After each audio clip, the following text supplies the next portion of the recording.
Once upon a midnight dreary, while I pondered, weak and weary, over many a quaint, curious volume of forgotten lore, while I nodded, nearly napping, suddenly there came a tapping, as if some one gently rapping at my chamber door.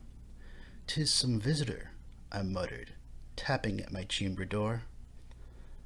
Only this, and nothing more. Ah, distinctly I remember. It was in the bleak December, and each separate dying ember wrought its ghost upon the floor.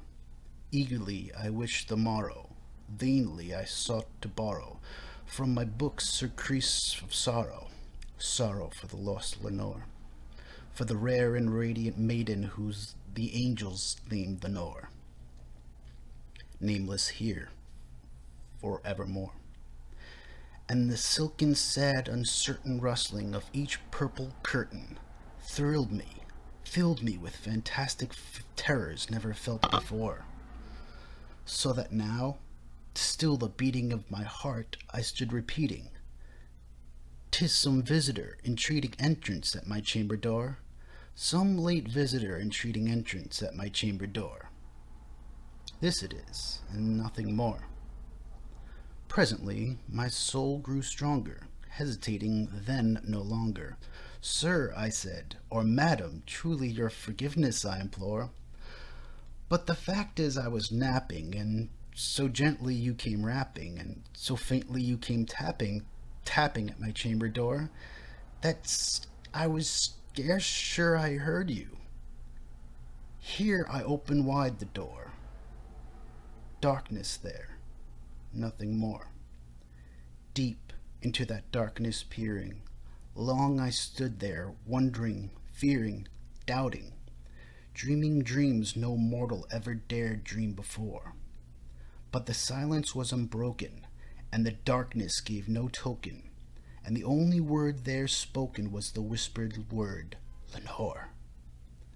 This I whispered, and an echo murmured back the word, "Lenore." Merely this, nothing more. Back into the chamber turning, all my soul within me burning. Soon I heard again a tapping, somewhat louder than before. "Surely," I said, "surely that is something at my window lattice. Let me see, then, where thereat is, and this mystery explore. Let my heart be still a moment, and this mystery explore. 'Tis the wind, nothing more."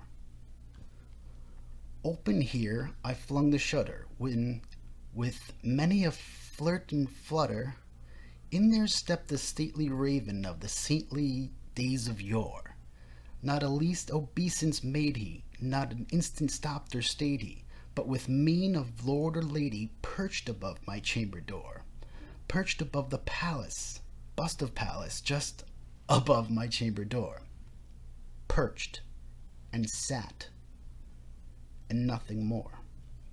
Then this ebony bird beguiling my sad fancy into smiling, by the grave and stern decorum of the countenance it wore. "Though thy crest be shorn and shaven, thou," I said, "art sure no craven, ghastly, grim, and ancient raven wandering the nightly shore? Tell me what thy lordly name is on the night's Plutonian shore." Quoth the raven, "Nevermore." Much I marveled this ungainly fowl to hear so discourse so plainly, though its answer little meaning, little relevancy bore. For we cannot help agreeing that no living human being ever yet was blessed with seeing bird above his chamber door, bird or beast upon the sculptured bust above his chamber door, with such a name as Nevermore. But the raven sitting lonely on the placid bust spoke only that one word, as if his soul in that one word he did outpour. Nothing farther did he utter, not a feather did he flutter, till I scarcely more than muttered, other friends have flown before. On the morrow he will leave me, as my hopes have flown before. Then the bird said, "Nevermore." Startled at the stillness broken by reply so aptly spoken, "Doubtless," I said. "What it utters is its only stock and store, caught from some unhappy master whom unmerciful disaster followed fast and followed faster, till his songs one burden bore, till the dirges of his hope that melancholy burden bore, of never, nevermore." But the raven still beguiling all my sad soul into smiling, straight I wheeled a cushioned seat in front of bird and bust and door. Then upon velvet sinking, I betook myself to linking fancy unto fancy, thinking what ominous bird of yore, what grim, ungainly, ghastly, gaunt, and ominous bird of yore meant in croaking nevermore. This I sat engaged in guessing, but no syllable expressing to the fowl whose fiery eyes now burned within my bosom's core. This and more I sat divining, while my head at ease reclining on the cushion's velvet lining that the lamplight gloated o'er, but whose velvet violet lining with the lamplight gloating o'er she shall press, nevermore. Then, methought, the great air grew denser, perfume from unseen censer, swung by angels whose faint footfalls tinkled on the tufted floor. "Wretch," I cried, "thy God hath lent thee, by these angels he hath sent thee, respite, respite and nepenthe from thy memories of Lenore. Quaff, oh quaff this kind nepenthe, and forget this lost Lenore." Quoth the raven, "Nevermore." "Prophet," I said, "thing of evil, prophet still, if bird or devil, whether tempter sent or whether tempest tossed thee here ashore, desolate yet all undaunted, on this desert land enchanted, on this home by horror haunted, tell me, I implore, is there Balaam in Gilead? Tell me, I implore." Quoth the raven, "Nevermore."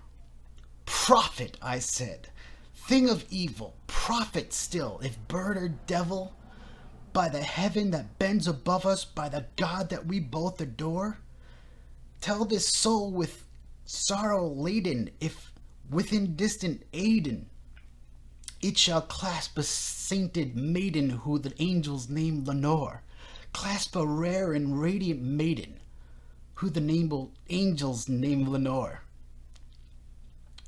Quoth the raven, "Nevermore."